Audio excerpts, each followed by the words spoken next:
Hello friends, अब फिर ये लॉन्ग वीडियोस आपके लिए। यहाँ पर आज अपन जो बात करने जा रहे हैं वो उसमें टॉपिक लिया है मैंने टेंस। ठीक है ना।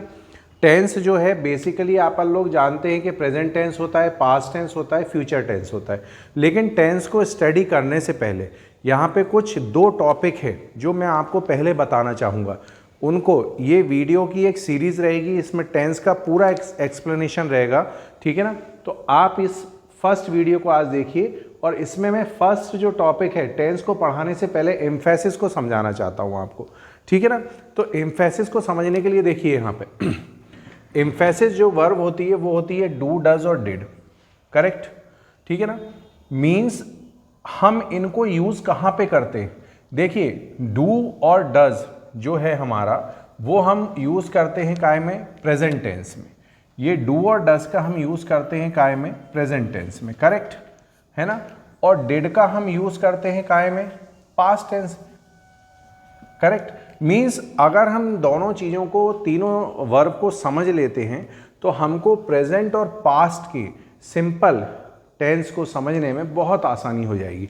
तो देखिए थोड़ा सा यहाँ पे ध्यान से, यदि मैंने कोई सेंटेंस लिया, कोई भी सेंटेंस है और उसमें मेरे पास मेन वर्ब फर्स्ट फॉर्म में है, तो वहाँ पे मैं जो एम्फेसिस वर्ब यूज़ करूँगा वो यूज़ करूँगा डू का। काय का?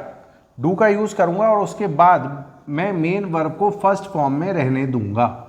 मीन्स कहने का मतलब ये है first form of the verb आ रही है तो आप उसको ज्यों का त्यों रहने दें और उसके पहले आप काय का यूज़ करते हैं? डू का, एम्फेसिस के लिए। ठीक। इसका एक सेंटेंस हम देखें तो ज़्यादा चीज़ क्लियर हो जाएगी हमको। चलिए आइए, जैसे मैंने लिखा दे प्ले क्रिकेट।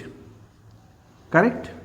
अब आपको अगर मान लीजिए ये टेंस जो है इसको पढ़ने से पहले ये टॉपिक तो अपन पढ़ ही रहे हैं, लेकिन अगर आप थोड़ा सा अपने कभी भी क्वेश्चन पेपरों को उठा के देखा होगा तो ये डू एज डायरेक्टेड का भी एक क्वेश्चन बनता है यहाँ पे, चेंज टू एम्फेसिस। ठीक है ना। तो यहाँ पे हम कैसा करेंगे जरा देखिए, यहाँ पे मैंने दे को स्टार्ट करा सब्जेक्ट से दे, यहाँ पर मेरे को मेन वर्ब किस फॉर्म में मिली? फर्स्ट फॉर्म में। तो मैंने क्या लगाया?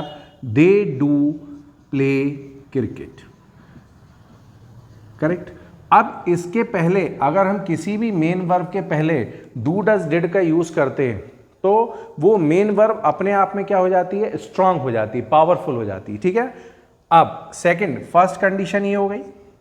सेकंड कंडीशन को आप समझिए, यदि मेरे पास कोई भी सेंटेंस है और उसमें यदि मेरी मेन वर्ब सेकंड फॉर्म है, ठीक है ना, तो मैं वहां पर काय का यूज करूंगा? डिड का, और मेन वर्ब की सेकंड फॉर्म को चेंज कर दूंगा मेन वर्ब की फर्स्ट फॉर्म में। ठीक है। इसका एग्जांपल देखते हैं। They played cricket. ठीक। इससे प्रीवियस वाले वीडियोस में मैंने आपको बताया था that whenever you are having main verb in the second form you will not have any helping verb. उससे पहले कोई भी हेल्पिंग वर्ब नहीं आती है, हमेशा ध्यान रखिएगा। ये आपकी अंडरस्टैंडिंग सेकंड वर्ब के लिए क्लियर कर देती है। फिर अब इसको अगर एम्फेसिस में चेंज करना है तो मैं कैसे चेंज करूंगा उसको समझिएगा। मैंने यहाँ पे क्या लिखा है? स्टार्ट करा दे से, दे डिड, और फिर मेन वर्ब की जो सेकंड फॉर्म थी उसको चेंज करा मैंने फर्स्ट फॉर्म में और मेरे ऑब्जेक्ट को लिख के सेंटेंस कंप्लीट करा। तो दे डिड प्ले क्रिकेट। तो मीन्स कहने का मतलब क्या है कि यदि आप मेन वर्ब की फर्स्ट फॉर्म है, आप डू को लगा रहे हैं तो भी मेन वर्ब फर्स्ट फॉर्म में रहेगी। मेन वर्ब सेकंड फॉर्म में है, यदि आप डिड को लगा रहे हैं तो भी मेन वर्ब फर्स्ट फॉर्म में आएगी। अब इसकी लास्ट कंडीशन को अपन समझते हैं। देखिए यहाँ पे लास्ट कंडीशन माने थर्ड कंडीशन क्या बोल रही है कि यदि मेरे पास कोई भी सेंटेंस है, ठीक है ना, और उसमें मेरे पास मेन वर्ब की फर्स्ट फॉर्म में लगा हुआ है एस या ईएस, तो मैं वहां पर काय का यूज करूंगा? डज का, और मेन वर्ब को लिख दूंगा उसके बाद किस फॉर्म में? फर्स्ट फॉर्म में।